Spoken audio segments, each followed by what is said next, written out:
जय संविधान, जय भीम, महात्मा गांधी की जय, गोडसे मुर्दाबाद। देखिए, आज जो मैं इस वीडियो में कहने वाला हूं, सबसे पहले मैं अपना स्पष्टीकरण दे दूं और सभी लोगों से क्षमा मांग लूं, क्योंकि हो सकता है कुछ लोग कहें कि उनकी भावना को ठेस पहुंच गई और मैंने उनकी भावना को ठेस पहुंचाई। ऐसा मेरा कोई मकसद नहीं है। मैं किसी की भावना को ठेस नहीं पहुंचाना चाह रहा हूं। और हमारे प्रबंधन शास्त्र में, मैनेजमेंट में एक चीजों को समझने का एक जरिया होता है जिसको केस स्टडी कहते हैं। तो जो दर्शक श्रोता एमबीए किए हों, मैनेजमेंट पढ़े हों, या जिनके बच्चे एमबीए पढ़ रहे हों, अगर वो उनसे बात करेंगे तो मेरी बात की पुष्टि करेंगे। जो मैं कह रहा हूं, मैनेजमेंट की पढ़ाई में केस स्टडी का बड़ा महत्वपूर्ण रोल होता है, उसी के संदर्भ में मैं कर रहा हूं। और ये केस स्टडी आप लोगों के सामने इसलिए पेश कर रहा हूं। केस स्टडी में होता क्या है कि एक वस्तु स्थिति बताई जाती है, एक घटना बताई जाती है, और उस घटना को छात्रों को दिया जाता है और उनसे कहते हैं कि इसका विश्लेषण करो, और विश्लेषण करो कि ये बताओ कि ऐसा क्यों हुआ, कौन गलत था, कौन सही था, और क्या किया जाना चाहिए था। उससे क्या होता है कि जो निर्णय लेने वाला है उसको बहुत सारे लोगों की राय मिल जाती है। उन राय को जब वो पढ़ता है, समझता है, तो उसे समझ में आता है कि वास्तविकता में बहुमत क्या सोच रहा है। वही मेरा मकसद है। मैं मैनेजमेंट का प्रोफेसर रहा हूं, प्रबंधन का प्रोफेसर रहा हूं, तो इसलिए मैं जानना चाहता हूं कि एक अध्यापक के रूप में जानना चाहता हूं, एक शिक्षक के रूप में जानना चाहता हूं कि जो घटना मेरे साथ घटी, वो घटना में कौन गलत था, मैं गलत था या नहीं गलत था। दूसरे को तो मैं दोषी बता ही नहीं सकता, वरना उसकी भावना को ठेस पहुंच जाएगी। मैं एक केस स्टडी आपके सामने प्रस्तुत करता हूं। अच्छा, जो इस वीडियो को मैंने शीर्षक दिया है गोदी मीडिया और प्रोफेसर अखिल स्वामी, तो अगर गोदी मीडिया कहने से किसी की भावना को ठेस पहुंचती है तो मैं उस माफी मांग लेता हूं, और गोदी मीडिया को मेन स्ट्रीम मीडिया पढ़ा जाए। और पहले फिर एक बार स्पष्ट कर दूं, किसी की भावना को ठेस पहुंचाना मेरे कोई मकसद नहीं है। अगर पहुंचती है तो पहले ही माफी मांग लेता हूं। माफी मांगने की बाध्यता मुझ पर न की जाए। देखिए, आज तारीख है 29। 27 तारीख को एक बड़े प्रतिष्ठित चैनल ने मुझे इनवाइट किया एक डिस्कशन के लिए। और आप जानते हैं कि मेरे को यूट्यूब में भी आने का शौक है और मेन स्ट्रीम मीडिया में भी आने का शौक है। और क्योंकि बड़ा प्रतिष्ठित चैनल है, बड़ा नाम है उसका, मैं उसकी बड़ी इज्जत करता हूं और मैं उसके अखबार भी पढ़ता हूं। मेरे घर में भी वो अखबार आते हैं और उनके प्रति मेरे मन में बहुत सम्मान है। वो टाइम्स ग्रुप है और उनका जो चैनल है वो टाइम्स नाउ चैनल है, और बड़ी फेमस उसकी एंकर हैं नाविका कुमार, जिनका भी मैं बहुत सम्मान करता हूं और मानता हूं कि बड़ी बुद्धिजीवी और प्रबुद्ध महिला है। अच्छा, जो मुझे निमंत्रण मिला वो घर से बैठ के मैंने डिबेट की। ज्यादातर जो उसमें पैनलिस्ट थे वो अपने अपने घर से कर रहे थे, तो हम लोग आपस में एक दूसरे के सामने नहीं थे, बल्कि मैं जूम लिंक से जुड़ा हुआ था। कुछ लोग अलग तरह से जुड़े रहे होंगे, लेकिन हमारा कोई व्यक्तिगत संबंध नहीं था। अपने अपने घर से हम डिबेट कर रहे थे। अब ये समझिए, ये केस स्टडी प्रस्तुत कर रहा हूं, किसी की भावना को ठेस पहुंचाना मेरा मकसद नहीं। जो टॉपिक था उसमें ये था, उसका संदर्भ, बैकग्राउंड ये था कि कर्नाटका के अंदर भारतीय जनता पार्टी ने एक पोस्टर निकाला था। उस पोस्टर के अंदर उन्होंने इंदिरा गांधी को इमरजेंसी की याद दिलाते हुए उनको हिटलर की तरह प्रदर्शित किया था और उनकी हिटलर टाइप मूछें दिखाई। अच्छा, ये मानी बात है कि ये एक ऐसी चीज थी जो कांग्रेस की वहां की सरकार है, कर्नाटका के अंदर कांग्रेस की सरकार है, उन्हें लगा कि ये गलत चीज है। इस प्रकार से एक मृत आत्मा जो आज जिंदा नहीं है और अपना स्पष्टीकरण नहीं दे सकती, उनके प्रति, और जो जिनको शहादत हुई है देश के लिए, जिन्होंने अपनी शहादत दी है, और तब भी नहीं भी शहादत दी हो तो इंदिरा गांधी का हमारे देश में, देश की प्रधानमंत्री थी। 1971 में उन्होंने पाकिस्तान के 2 टुकड़े किए थे। तो बहुत बड़ा ऐसा देश का जनमत है जो इंदिरा जी का बहुत सम्मान करता है। और जो उनकी मृत्यु के बाद 1984 में हुआ गलत था, लेकिन क्योंकि उससे जन भावना भगड़ी थी, तो जो नहीं होना चाहिए था और जिसकी सब निंदा करते हैं वो हुआ था। 1984 राइट्स हुए, जो हमारे देश के लिए एक बहुत काला अध्याय है।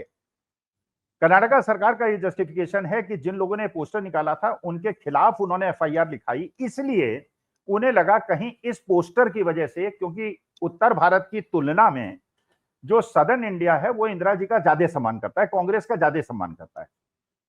और आपको पता ही है 1977 में जब पूरे उत्तर भारत में कांग्रेस साफ हो गई थी, 5 या 6 सीटें उसको मिली थी, साउथ इंडिया में कांग्रेस ने स्वीप किया था और 154 में से करीब 147 सीटें उसको केवल साउथ से मिली थी।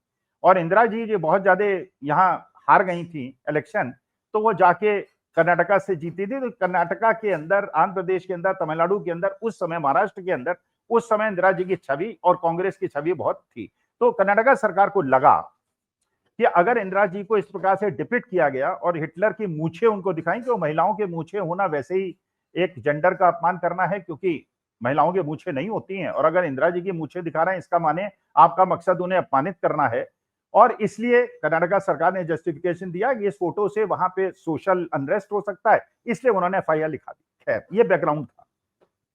अब जो पैनल डिस्कशन का मुद्दा था, जो टॉपिक था, वो ये था कि क्या ये करना उचित है, क्या कर्नाटका सरकार को इस प्रकार से, अगर भारतीय जनता पार्टी के लोकल यूनिट ने इंदिरा जी को हिटलर दिखाया था, मूछें दिखाई थी, क्या एफआईआर लिखाना उचित है?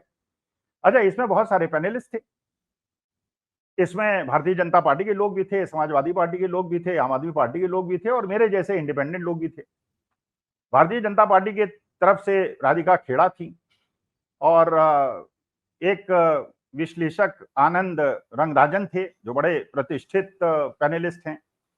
राजकुमार भाटी थे समाजवादी पार्टी से। आम आदमी पार्टी से भी एक व्यक्ति थे, और तहसीन पूनावाला थे, और मैं भी था। अच्छा, मानी बात है कि सब लोगों का भारतीय जनता पार्टी और उनके समर्थकों का यह मत था पैनल के अंदर कि इंदिरा जी के इस पोस्टर के खिलाफ जो एफआईआर लिखाई है, वो एफआईआर नहीं लिखानी चाहिए। और लोकतंत्र में इस प्रकार की चीजें होती रहती हैं। कांग्रेस वालों ने मोदी जी के खिलाफ भी की हैं, और मोदी जी ने भी 50 करोड़ की गर्लफ्रेंड और जर्सी गाय और विदेशी बछड़ा पता नहीं क्या, तो ये सब चीजें चलती हैं राजनीति में। इस पे बहुत ज्यादा सीरियसली नहीं लेना चाहिए, और कानूनी कार्रवाई नहीं करनी चाहिए। इस पे डिस्कशन था, और मानी बात है भारतीय जनता पार्टी ने कांग्रेस का विरोध किया। इमरजेंसी की भी बात हुई कि इंदिरा गांधी तो हिटलर जैसी थी, उन्होंने इमरजेंसी लगाई थी, और उसमें सबने अपने मत प्रकट किए। राजकुमार भाटी जी ने भी की है, आनंद रंगराजन ने भी की है, तहसीन पूनावाला ने भी किए, और राधिका खेड़ा जी ने भी किया। मानी बात है कि राधिका खेड़ा जी आज भारतीय जनता पार्टी में है, उनकी प्रवक्ता हैं, बड़ी प्रतिष्ठित वक्ता हैं, बहुत प्रखर वक्ता हैं। तो उन्होंने जिस प्रकार से अपना संबोधन किया, उसमें उन्होंने कहा जो उनसे एक्सपेक्टेड था। उन्होंने कहा कि इंदिरा जी ने बिल्कुल डिक्टेटरशिप लगाई थी, लोगों को जेल भेजा था, और बहुत अत्याचार किए थे, और इस प्रकार के पोस्टर्स का औचित्य ठीक है, गलत है, लेकिन इस पर एफआईआर लिखाना और इसको कानूनी मुद्दा बनाना बहुत ज्यादा ठीक नहीं। उन्होंने एक संदर्भ और लिया इसी डिबेट में, आप टाइम्स नाउ में देख सकते हैं, रात को 9 बजे। और ये टाइम्स नाउ में उसमें, जिसमें नाविका कुमार जी उसकी एंकरिंग कर रही थी, ये प्रोग्राम था। और राधिका खेड़ा जी ने यह भी बताया उसमें अपने प्रोग्राम में कि इंदिरा जी ने गायत्री देवी, जो जयपुर की महारानी थी, उनको इसलिए जेल में भेजा था कि इंदिरा जी को ये लगता था कि क्योंकि गायत्री देवी उनसे ज्यादा सुंदर हैं, इसलिए उनको जेल भेजा था, क्योंकि इंदिरा जी को जलन होती थी। ये राधिका जी ने बताया।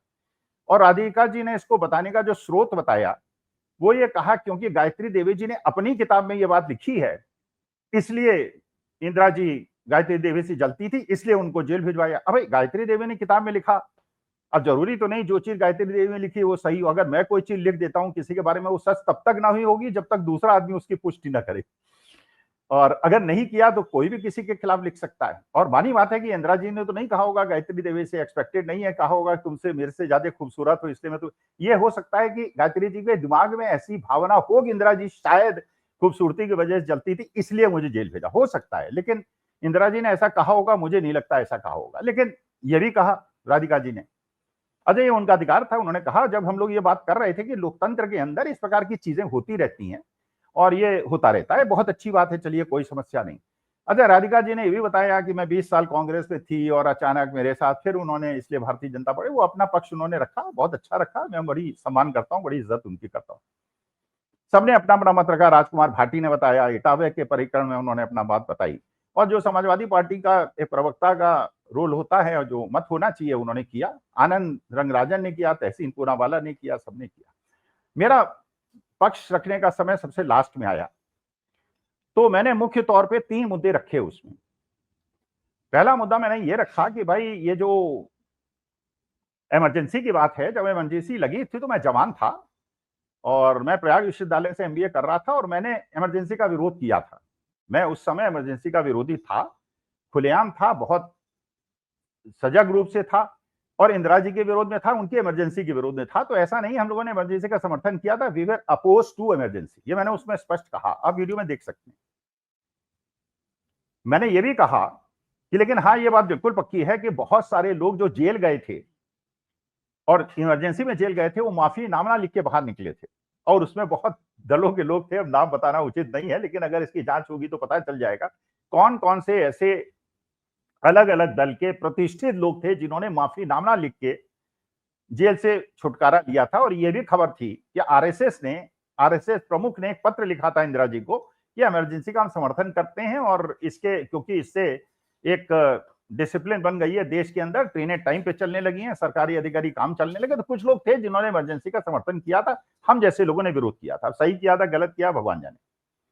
अच्छा, जब इलेक्शन 1977 में हुआ तो साउथ इंडिया ने इमरजेंसी के पक्ष में वोट दिया, नॉर्थ इंडिया ने इमरजेंसी के विरोध में दिया। लेकिन इसका माने एक साउथ इंडिया का वर्ग था जो इमरजेंसी को पसंद कर रहा था। मैंने ये भी कहा कि हाँ, इंदिरा जी ऐसी डेमोक्रेट थी जो 1977 में रिस्क को परखते हुए भी उन्होंने इलेक्शन कराया, फेयर एंड फ्री इलेक्शन कराया और हार स्वीकार की। वो जानती थी हार जाएंगी, जनमत उनके खिलाफ था, वो हार गई, लेकिन उन्होंने इलेक्शन को रिग करने का प्रयास नहीं किया, चुनाव आयोग में अपने लोग बिठा के रिग करने का प्रयास नहीं किया। तो ये एक बात मैंने कही। अच्छा, मैंने ये भी कहा कि आरएसएस ने और बाला साहब ठाकरे ने इमरजेंसी का समर्थन किया था और हम लोगों ने विरोध किया था। एक पक्ष तो मैंने ये रखा। दूसरा पक्ष मैंने ये रखा कि जो इटावा के अंदर कांड हुआ, जो राजकुमार भाटी जी ने कहा था, मैंने कहा देखिए, इटावा के ये मामले में एक और पक्ष और सामने आ रहा है।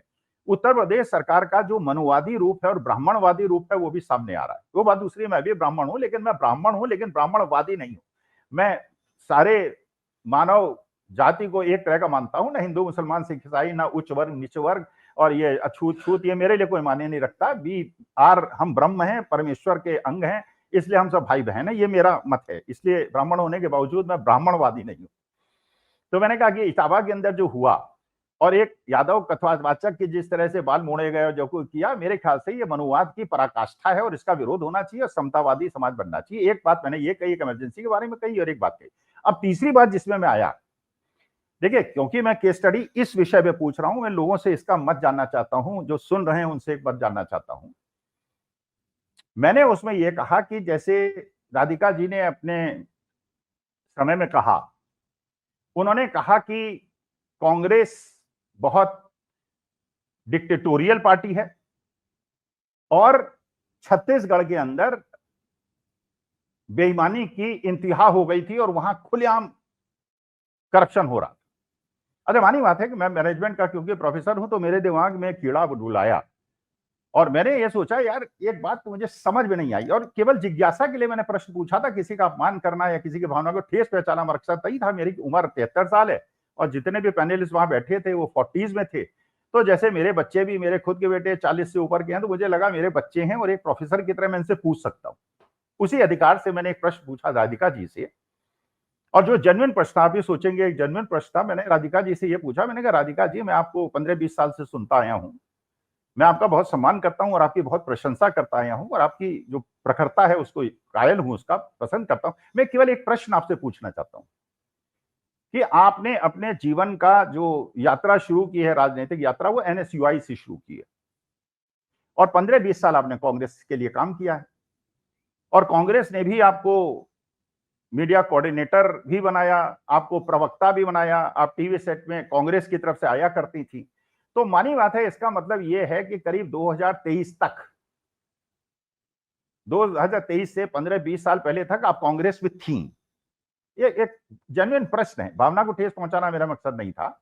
और जब आप 20 साल कांग्रेस में थी और इमरजेंसी 1974-76 में लगी थी और उस इमरजेंसी को जानते बूझते भी 2023 तक आप कांग्रेस में रही और कांग्रेस में आप तब भी रही जब छत्तीसगढ़ में कांग्रेस का शासन था और उसके अंदर अगर भ्रष्टाचार था, उसके बावजूद अगर आप कांग्रेस में बनी रही, तो मेरा आपसे प्रश्न जानने का यह है कि ये जानते बूझते कि कांग्रेस तानाशाह पार्टी है और करप्ट पार्टी है, उसमें क्यों नहीं? अरे एक सेंटेंस मैंने और बोला, मैंने कहा कि क्या इलेक्शन के पहले पार्लियामेंट इलेक्शन के पहले जब आपने पार्टी चेंज की तो कोई आपका ऐसा प्रोजेक्ट था जिसकी वजह से, क्योंकि सरकार बदल गई थी छत्तीसगढ़ की, आपने पार्टी बदली। अब ये जो मैंने कहा था प्रोजेक्ट का मेरा क्या मतलब था, मैं स्पष्टीकरण, क्योंकि मेरे दिमाग, मैंने प्रोजेक्ट वर्ड यूज किया, कोई प्रोजेक्ट को स्पेसिफाई नहीं किया। तो मेरा प्रोजेक्ट का मतलब क्या होता है, देखिए हम लोग मैनेजमेंट के जो प्रोफेसर होते हैं वो ये प्रोजेक्ट का मतलब समझते हैं, for us career is a project, life is a project.